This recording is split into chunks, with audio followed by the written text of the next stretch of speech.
Sejam bem-vindos, então, a mais um estudo do Catecismo da Igreja Católica. Lembrando que nós estamos dentro da primeira parte, que diz respeito à profissão de fé, e nós já consideramos a primeira sessão, agora nós vamos iniciar a segunda sessão, que é propriamente a profissão de fé cristã. Então, nós começaremos pelo parágrafo 185, no qual nos é apresentado o símbolo da fé, e nós passaremos hoje pelo primeiro capítulo a respeito da crença em Deus Pai, que é exatamente como se inicia o nosso símbolo. Creio em Deus Pai, Todo-Poderoso, Criador do céu e da terra. E eu deixei a coluna do símbolo dos apóstolos e depois aquela outra tradição, né? Um pouco mais esmiuçada, um pouco mais esclarecida, que é o símbolo niceno-constantinopolitano.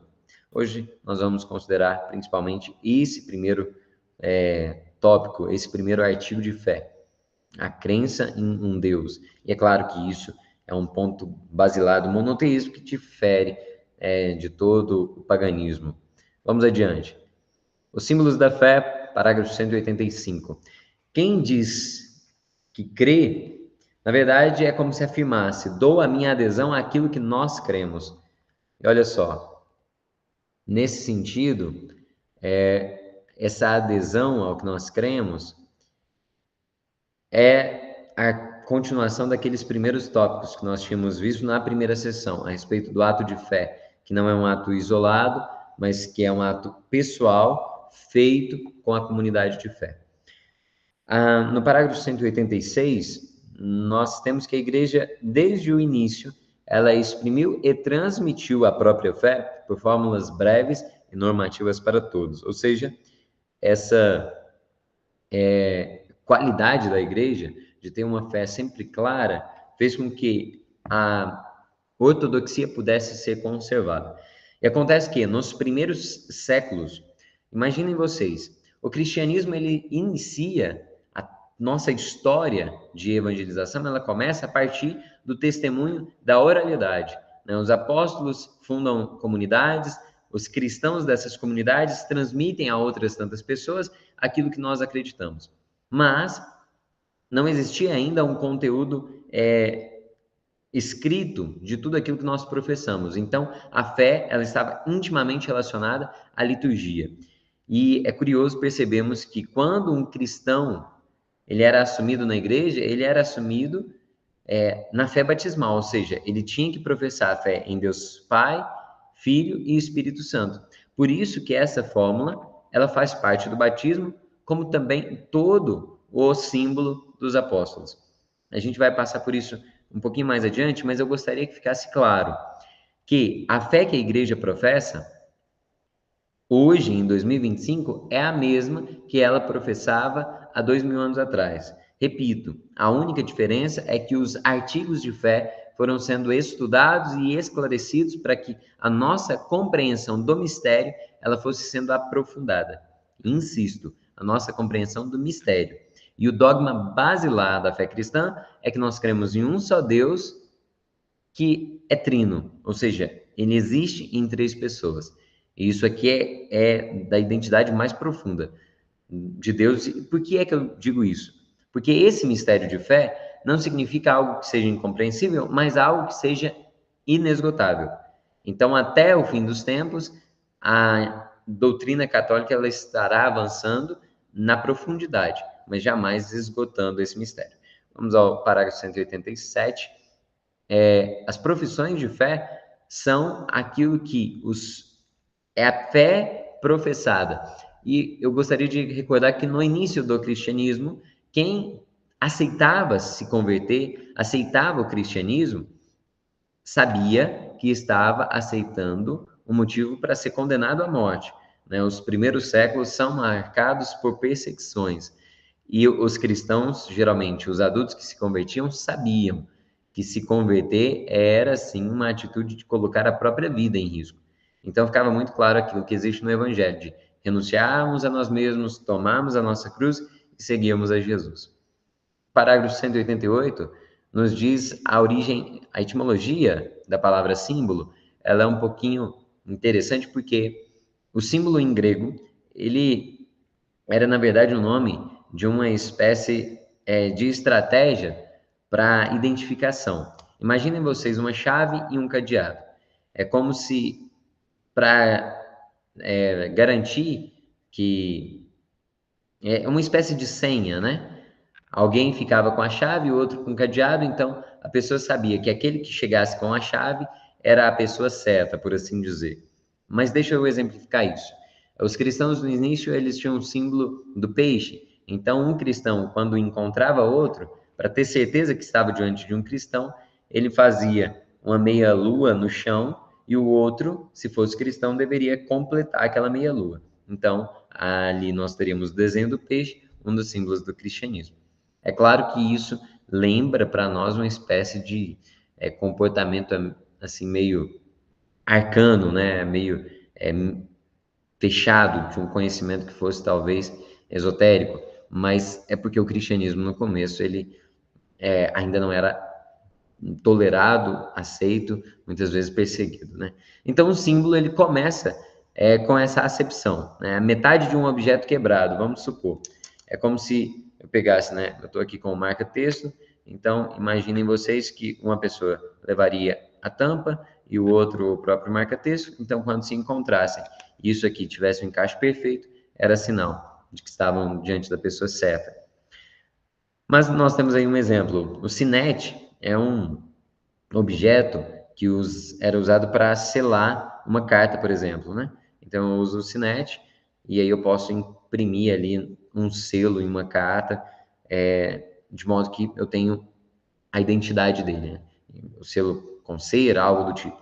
Enfim, eu estou dizendo isso porque símbolo é uma palavra que hoje faz sentido para a gente, na medida que o símbolo aponta para uma realidade além dele. A princípio era assim.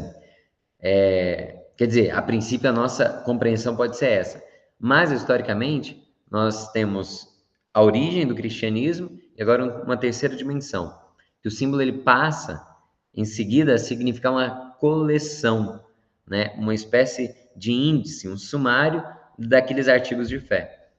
E aqui parece que não tem nada a ver com o que a gente geralmente entende por símbolo, né? Símbolo, eu costumo ver, por exemplo, um sinal de uma caveira cortada em um frasco de algum produto. Então, eu sei que aquele produto ele é letal. Ou seja, é um tipo de símbolo.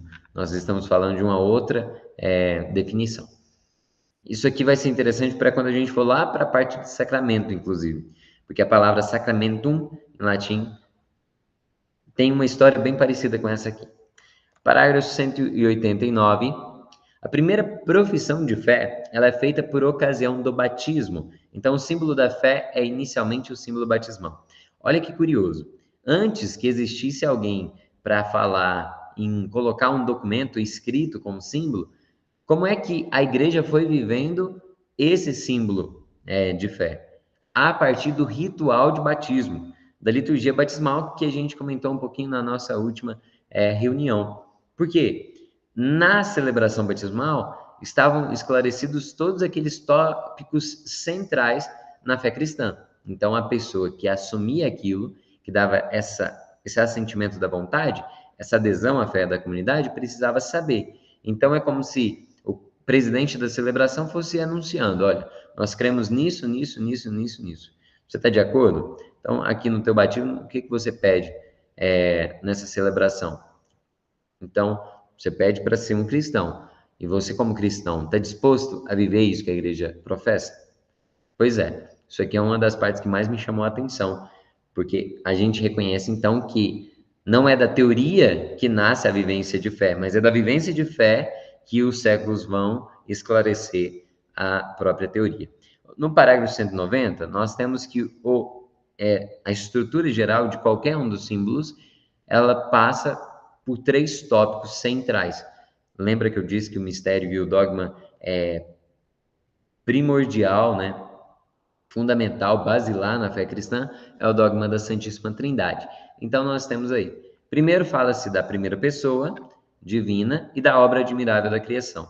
Depois, da segunda pessoa e do mistério da redenção, e da terceira pessoa, o princípio da nossa santificação. Então, nós temos aí cada uma das pessoas relacionada com uma espécie de responsabilidade ou dimensão na nossa história. Mas é claro, nenhuma das três pessoas age isoladamente. Mas vamos ao parágrafo 191, ele nos recorda que o símbolo ele é articulado em torno desses três polos, que também podem ser desmembrados, de modo que nós teríamos em subtópicos o equivalente a 12 artigos de fé. E é uma referência direta, inclusive, aos 12 apóstolos. Né? Parágrafo 192, são diversas as profissões e, ao longo dos séculos, nós tivemos necessidades diferentes. Então, um símbolo, ele geralmente é elaborado para proteger, salvaguardar a fé diante de uma heresia, por exemplo. Nos séculos segundo e terceiro, se multiplicam alguns equívocos. Nos séculos quarto e quinto também. Mas, toda vez que aparece uma heresia, existem aqueles fiéis católicos que permanecem na ortodoxia e defendem a verdade, e existem aqueles que são seduzidos. Exemplo, o donatismo foi uma heresia que apareceu no norte da África, e ele levou quase que metade da igreja africana para essa heresia, né? O Donato mesmo, ele dizia que o valor de um sacramento estava relacionado ao próprio ministro, né? Então, alguém que fosse um sacerdote ou um bispo que tivesse muitas incoerências, ele comprometeria o sacramento. Então, eu faço só essa observação, mas nós poderíamos ver o arianismo, né, que dividiu a igreja e que, de fato, fez com que uma multidão de bispos, padres e de fiéis leigos fosse seduzida, né, para aquela crença de que Jesus não seria plenamente Deus nem plenamente homem, seria uma espécie de intermediário.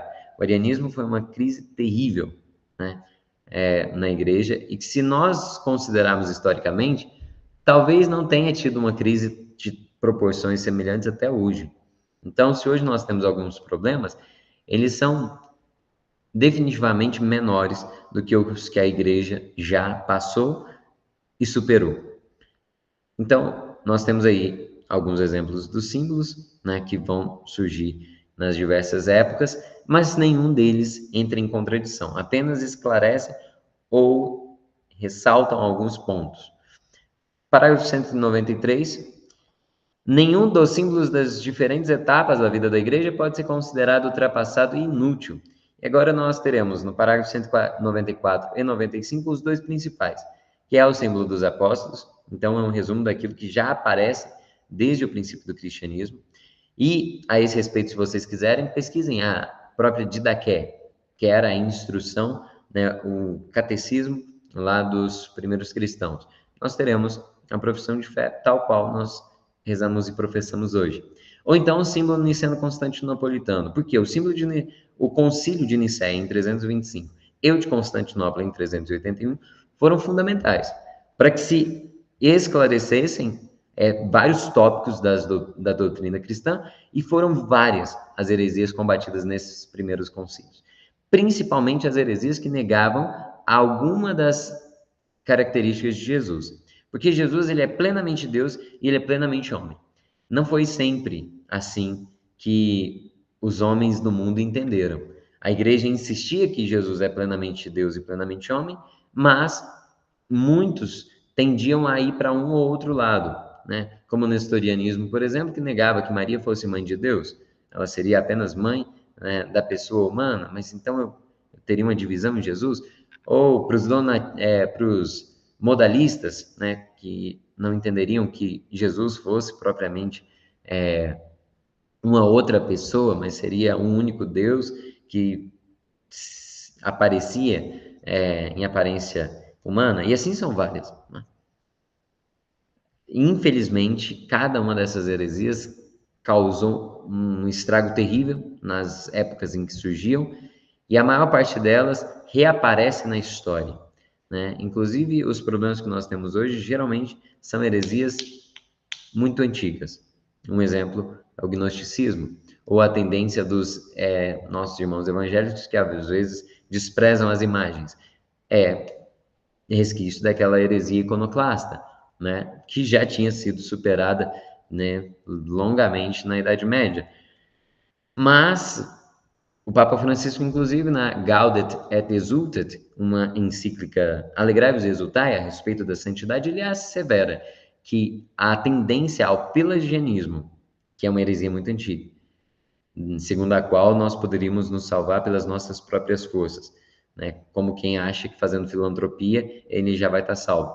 Ou então o gnosticismo, que é uma heresia dos primeiros séculos também, segundo a qual a experiência de fé passaria por um conhecimento puramente intelectual. O Papa Francisco, ele afirma que essas duas heresias não desapareceram, pelo contrário, elas são muito presentes na igreja hoje, né? E de fato. Vamos ao parágrafo 196. A nossa exposição, né, o Catecismo diz, ela vai seguir principalmente o símbolo dos apóstolos. Então, os nossos tópicos de consideração ao longo dos próximos parágrafos e dos próximos capítulos terá por títulos e subseções o símbolo dos apóstolos. Sim, parágrafo 197.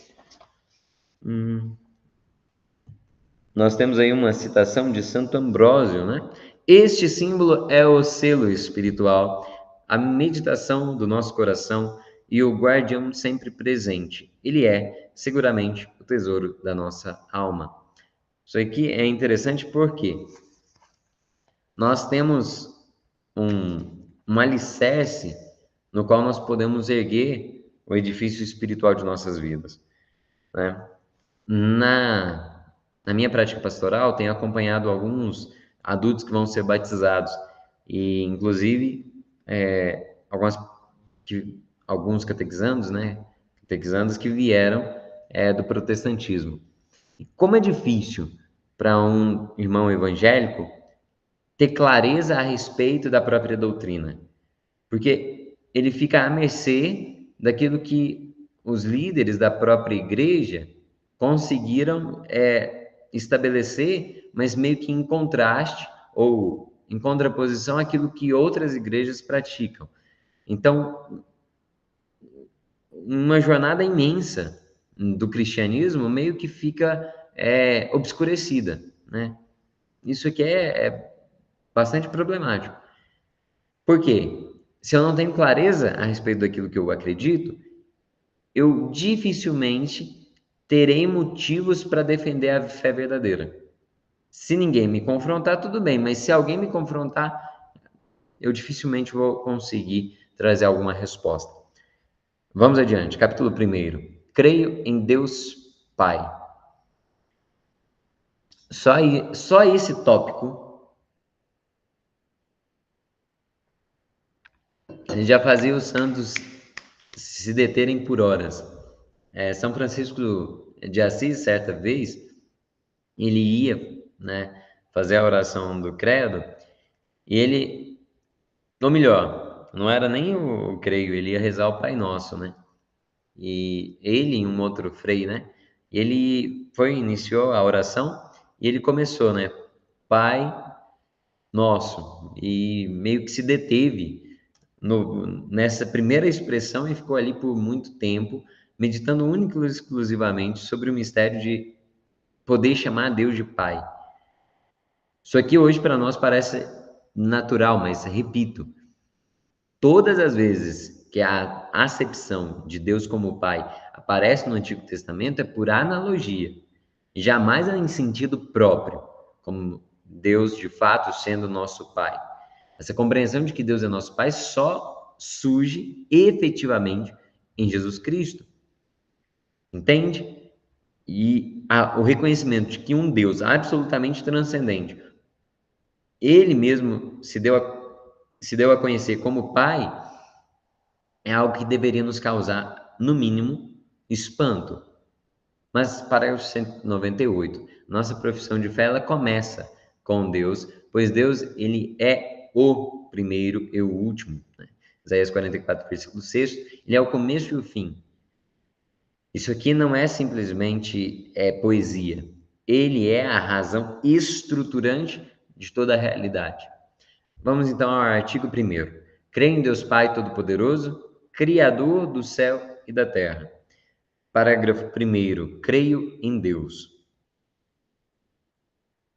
Então, parágrafo 199.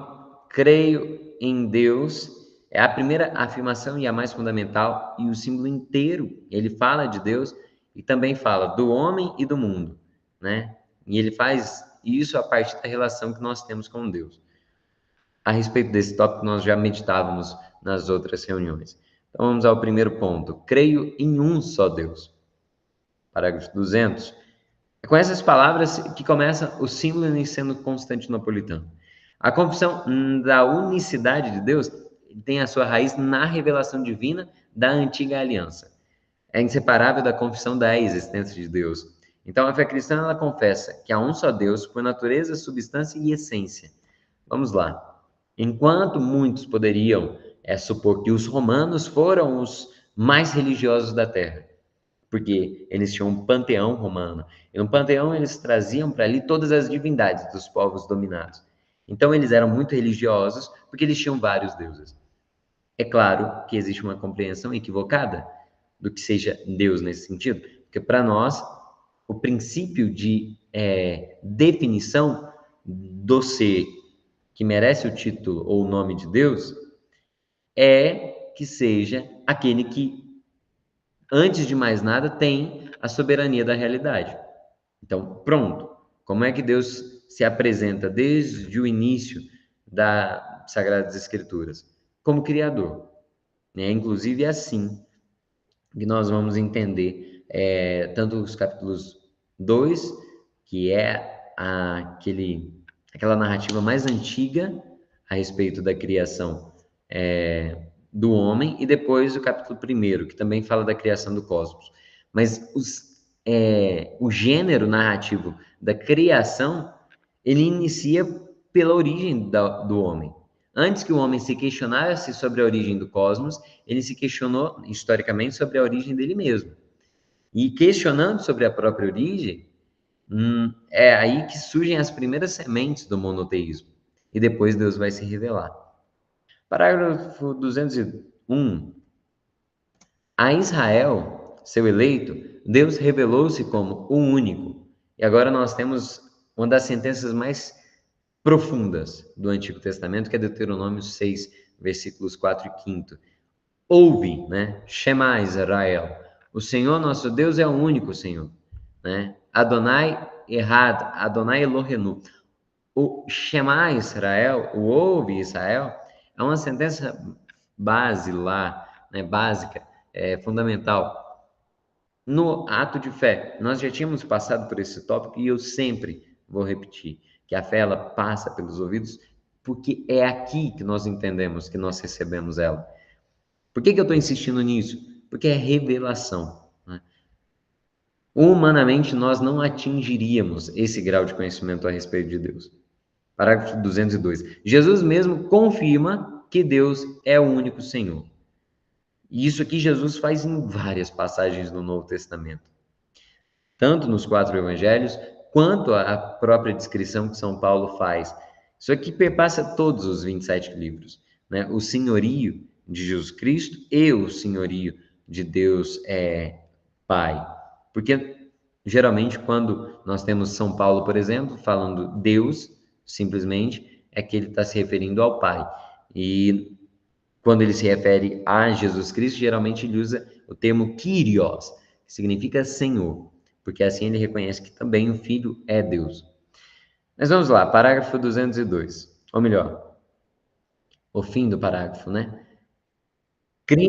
Cremos firmemente, afirmamos simplesmente que há um só, verdadeiro Deus, eterno, imenso, imutável, incompreensível, todo-poderoso e inefável, Pai, Filho e Espírito Santo. 3 pessoas, mas uma essência, uma substância ou uma natureza absolutamente simples. Essa essa citação, né, que é do Concílio Lateranense, ela é bastante interessante porque colocam-se aí vários atributos.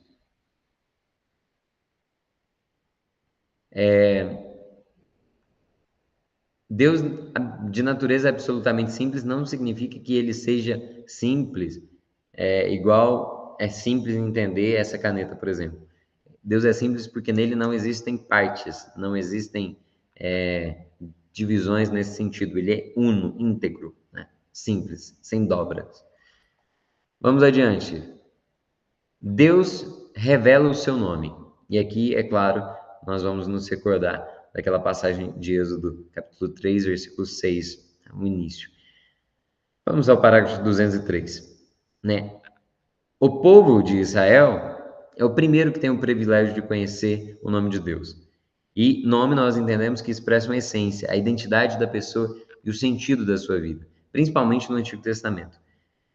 Tanto que Deus geralmente muda o nome da pessoa quando vai mudar a história dela, né?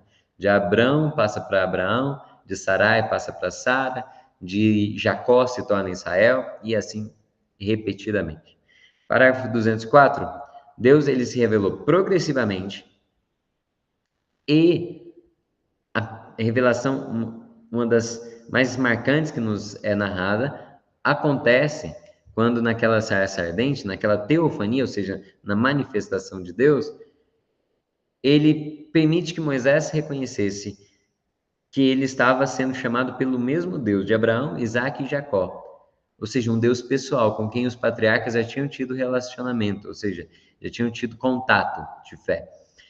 E agora nós podemos considerar que essa fé, ela vai germinar e crescer e produzir frutos, porque o povo de Israel vai passar pelo êxodo, vai ser libertado do Egito, né? E depois vai selar a aliança lá no Monte Sinai. Então, eles precisam conhecer quem é Deus para assim assumirem aquela aliança. Vamos adiante? O Deus vivo, versículo, ou melhor, parágrafo 205. Deus chama Moisés no meio de uma sarça que queima sem consumir-se. Então, essa teofania é algo maravilhoso. E o fogo, ele é sempre um símbolo associado ao poder divino, inclusive ao poder transformador. Ele diz a Moisés: Eu sou o Deus de teu pai, o Deus de Abraão, o Deus de Isaac e o Deus de Jacó. Aqui nós vemos em Moisés, né, quando ele já tinha por volta de 80 anos, aquela experiência no deserto. Porque Moisés, ele viveu um tempo com o faraó, até os 40 anos, depois ele vai fugir e vai apacentar as ovelhas do seu sogro Jetro, depois esse mesmo Moisés, com 80 anos, ele vai viver essa experiência. Isso aqui é fantástico. Agora, uma das frases, né, de um escopo filosófico mais interessantes, né? Deus, ele dá uma definição que, na verdade, não define, porque definir é colocar fim, né? Então, se eu fosse definir, por exemplo, esse relógio, eu colocaria quais são as características que limitam quem ele é. Então, a revelação a respeito de Deus, ela não dá, assim, uma espécie de limite, né? Por quê? Parágrafo 206. Ao revelar o seu nome misterioso o nome de Deus, né? Yahvé, mas não é o ideal pronunciar. Eu sou aquele que é, ou eu sou aquele que sou, ou também eu sou quem sou. Ele é o Deus escondido, né? Deus abscondidos. Isaías 45, versículo 15. O seu nome ele é inefável. Olha só, quando Deus ele se apresenta assim, eu sou aquele que é, seria interessante, inclusive, que nós olhássemos para a filosofia de Heidegger, por exemplo. Ele diz que Deus não existe. Ele diz que Deus é. Quem existe somos eu e você, porque nós estamos fora daquelas que são as causas em princípios. Eu estou falando de filosofia para dizer o seguinte: esse relógio ele existe, ou seja, ele foi retirado de um nada e passou a existir, ok? Deus ele não existe nesse sentido, ele é, porque é como se nós pudéssemos, diante do ser de Deus, reconhecer que não existe nele um começo nem um fim. As realidades que existem, elas são contingentes, elas vêm à existência e um dia elas podem desaparecer, né? Se transformar. Seguindo a lei de Lavoisier, nada se cria e nada se perde, né? Tudo se transforma. Mas mesmo se transformando, esse relógio um dia pode se tornar uma outra coisa e assim por diante. O que isso tem a ver? Êxodo 6, capítulo 3, versículo 6. Deus disse: Eu sou aquele que é. Absoluta transcendência. Ele estava se revelando dentro da história, sendo que ele está para além dessa mesma história. Mas vamos adiante. Olha o que o parágrafo 207 diz, né? Ao revelar o seu nome, Deus revela ao mesmo tempo a sua fidelidade. E fidelidade aqui não é simplesmente fidelidade num relacionamento. Fidelidade no sentido de ser alguém que nós podemos colocar toda a nossa confiança. Que é de sempre e para sempre, válida tanto para o passado, eu sou o Deus de teus pais, Êxodo 3, versículo 6, como para o futuro, eu estarei contigo, Êxodo 12, ou melhor, 3, versículo 12. Então, eu não sei se vocês estão conseguindo perceber que essa conjugação do verbo no hebraico, né, no presente do indicativo, só era uma construção verbal que aparecia para Deus. Nenhum hebreu, quando ele está falando em hebraico, ele conjuga para si mesmo o verbo eu sou, porque ninguém é. Eu estou, no máximo. Porque o único ser em toda a realidade que pode dizer eu sou qualquer coisa, né? Eu sou amor, eu sou justiça. O único que pode conjugar esse verbo na primeira pessoa é Deus. Eu acho que agora ficou mais claro o peso que eu queria as, recordar, né? Porque para o judeu, qualquer pessoa que pretenda afirmar ser alguma coisa, ela já está equivocada. Porque a nossa realidade ela é transitória. Em alguma medida, eles já tinham consciência de que a nossa realidade ela é realmente passageira. Então, quando Jesus, no Novo Testamento, ele diz eu sou, qualquer coisa, né? Eu sou a lei de Moisés, por exemplo. Só de falar eu sou, pronunciar essa sentença, né? Para o judeu isso já era um sacrilégio, já era uma blasfêmia, já era um querer igualar-se a Deus. Ok? Vamos adiante.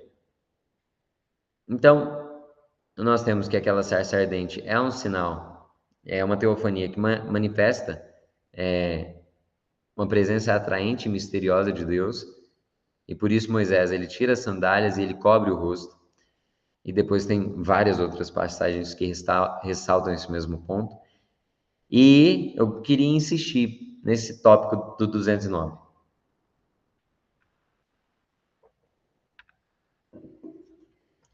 Tanto é que no estudo bíblico que eu faço com outro grupo, todas as vezes que na bendita Bíblia, que é a tradução que eu uso para acompanhar, né, a que eu leio mesmo e que eu sempre gosto de usar para a minha leitura é a Bíblia com essa tradução oficial da CNBB de 2018. E claro, as Bíblias de estudo Jerusalém e Peregrino. Mas existe uma outra tradução que traduz Deus por Javé. Isso não convém. Inclusive, pronunciar o nome de Deus não convém. Parágrafo 209. Por respeito à santidade de Deus, o povo de Israel não pronuncia o seu nome. Na leitura da Sagrada Escritura, o nome revelado é substituído pelo título divino Kyrios, ou Adonai, que significa Senhor. Inclusive, esse é um título que vai ser empregado em relação a Jesus, como eu disse, principalmente por São Paulo. Dezenas de vezes, o Kyrios, em relação a Jesus, se refere à sua divindade. Então, Jesus, ele é sim Deus. Por que eu falei disso? Porque o tetragrama sagrado, né, que são aquelas 4 letrinhas em hebraico para se referir a Deus, elas não poderiam ser pronunciadas. Né? Um judeu lá na sinagoga está lendo um trecho do profeta Jeremias e aparece o nome de Deus. O que ele faz? Ele não fala Javé, Jeová, Iavé, ele não fala nada disso. Ele fala ou Senhor ou Deus. Ou então ele não fala nada. Ok? Vamos adiante? Um Deus de ternura e de compaixão. Parágrafo 210. Depois do pecado de Israel, que se desviou de Deus para adorar o bezerro de ouro, Deus ouve a intercessão de Moisés e aceita caminhar no meio de um povo infiel. Olha isso. Deus aceita caminhar diante de um povo infiel. É só ele mesmo, né? Porque qualquer um de nós talvez perderíamos a paciência e iríamos rejeitar aquele povo. Parágrafo 211. O nome divino eu sou ou ele é exprime a fidelidade de Deus, que é rico em misericórdia, a ponto de dar o próprio Filho para nos salvar. Eu acabei de comentar esse tópico, né? Só Deus é. Parágrafo 212. Deus é único e fora dele não há deuses. Ele transcende o mundo e a história, então é absoluto e transcendente. Mas também, naquela acepção filosófica que eu dizia, o único que pode afirmar que é Deus, né? Qualquer um de nós estamos. Difícil, né? Só no dia da nossa morte vai se definir quem nós somos. Até lá nós estamos. Às vezes estamos pontuais, às vezes estamos atrasados, às vezes estamos em estado de graça, às vezes não. Às vezes temos sido mais honestos, às vezes menos. E assim, como numa montanha russa, nós vamos mudando muito, até que no dia da nossa morte, o nosso estado definitivo ele é definido, né? Ele é estabilizado. Vamos adiante. Esse tópico do 213, sobre Deus ser a plenitude do ser, é um dos que aparecem nas 5 vias de Santo Tomás de Aquino para provar a existência de Deus. E Deus, ele é necessário, né? Eu coloquei por aí. Enquanto que nós somos contingentes. Deus, ele precisa ser, enquanto que eu e você não precisamos existir. Nós só existimos porque Deus quis nos criar. Ele não precisava. Vamos ao ponto, o terceiro ponto. Deus, aquele que é verdade e amor. Olha só, quando Pôncio Pilatos ele questiona Jesus, quid est veritas, né? O que é a verdade? Ele estava diante da verdade, a verdade encarnada, inclusive. Então, é uma espécie de anagrama, né, que nós poderíamos fazer, pegar essa mesma pergunta, né? Quid est quid est veritas? Nós podemos pegar as mesmíssimas letras e reordená-las para outra frase. Est vir qui ad est, ou seja, é o homem que está aqui. A verdade é Jesus Cristo. Mas por outro lado, nós também vamos perceber que Deus, além de ser essa verdade que estrutura a realidade, ou seja, o que dá consistência para tudo aquilo que é? Deus. Então a verdade tem esse poder. Nós também precisamos reconhecer que Deus é amor. Isso aqui não é simplesmente falar que Deus ama muito. É chegar no ápice de São João, né? Ali nessa citação de que Deus é amor, da primeira carta, lá no versículo 8º do capítulo 4, nós estamos diante de um conhecimento de que Deus, ele é a verdade e ele é amor. Como que nós poderíamos pensar amor e não pensar em um relacionamento? Existe como Deus... Existe possibilidade que Deus fosse amor, mas ele fosse isolado? Porque quem ama, ama alguém. Entende? Poxa, como que ele pode ser amor se não existisse alguém para ser amado ou se não existisse um vínculo de amor? E por isso Santo Agostinho vai dizer que Deus é um pai que ama um filho, que transbordando de amor, né, ama o filho e o filho corresponde a esse amor, e o próprio amor, o vínculo, né, desse pai e desse filho é o Espírito Santo.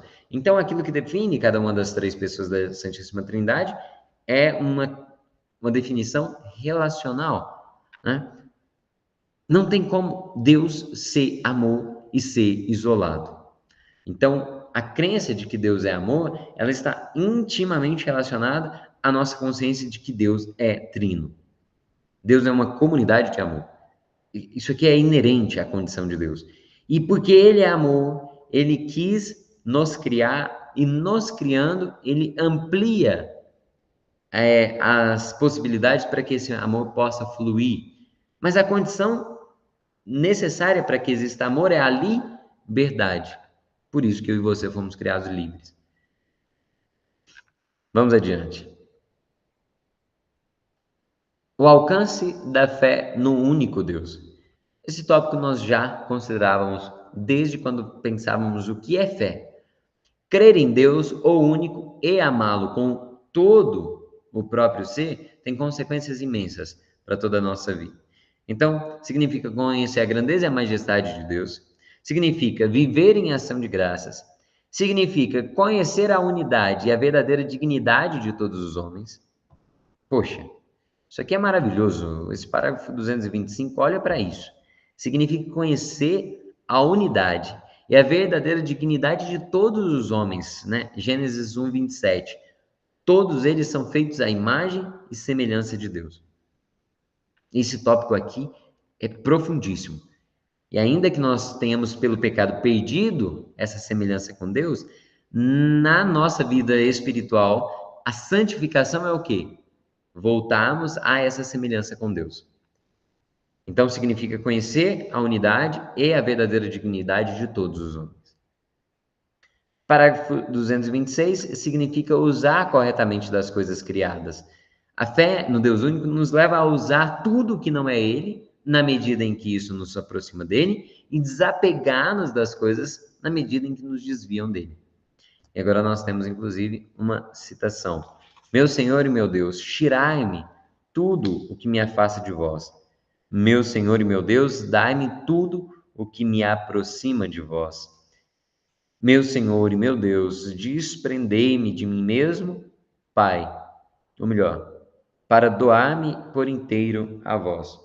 Né? Ficou um errinho aí de digitação. É isso mesmo, para doar-me. Essa oração é de São Nicolau de Flue. Uma oração muito bonita, né? Nós poderíamos, inclusive, rezá-la mais vezes, né? Meu Senhor e meu Deus, tirai-me tudo o que me afasta de vós. Meu Senhor e meu Deus, dai-me tudo o que me aproxima de vós. Meu Senhor e meu Deus, desprendei-me de mim mesmo para doar-me por inteiro a vós. Caraca, isso aqui é lindo. Escreve isso aí. Você quer fazer uma oração rápida, né? Alguém te pediu para fazer uma oração em algum lugar. Se você lembrar uma oração dessa, pô, tá feito, né? E depois, parágrafo 227, significa confiar em Deus em qualquer circunstância. Né? Por isso que uma das definições bonitas de fé é aquela história de colocar os pés para que Deus possa pôr o caminho, né? Isso é muito bonito. E aqui nós lembramos de Santa Teresa de Jesus que diz, né? Nada te perturbe, nada te assuste, tudo passa, Deus não muda, a paciência tudo alcança, quem a Deus tem, nada lhe falta, só Deus basta. E assim nós concluímos a meditação desses tópicos de hoje. E aqui nós temos nesses 4 parágrafos uma breve síntese daquilo que foi considerado, né? A fé no Deus único, que nasce, né, na origem do povo de Deus. A consciência de que a fé ela deve ter uma consequência direta. A minha vida ela deve passar a girar em torno de Deus, porque Ele é o princípio de nossa existência e o telos, a finalidade das nossas vidas. E, por outro lado, a mesma fé que nós temos em Deus, ela continua sendo um mistério insondável à medida que nós meditamos mais e mais. E, por fim, a consideração de que esse Deus que se revelou a nós, ele é um Deus amoroso. Nós ficamos por aqui e até o nosso próximo estudo. Ah, a propósito, né? No nosso próximo estudo, nós passaremos pelos parágrafos subsequentes a respeito de Deus ser Pai, dele ser todo-poderoso, Criador e ter criado o céu e a terra. Então, esses próximos 4 parágrafos serão a nossa meditação um pouquinho mais com as consequências de cada um desses tópicos.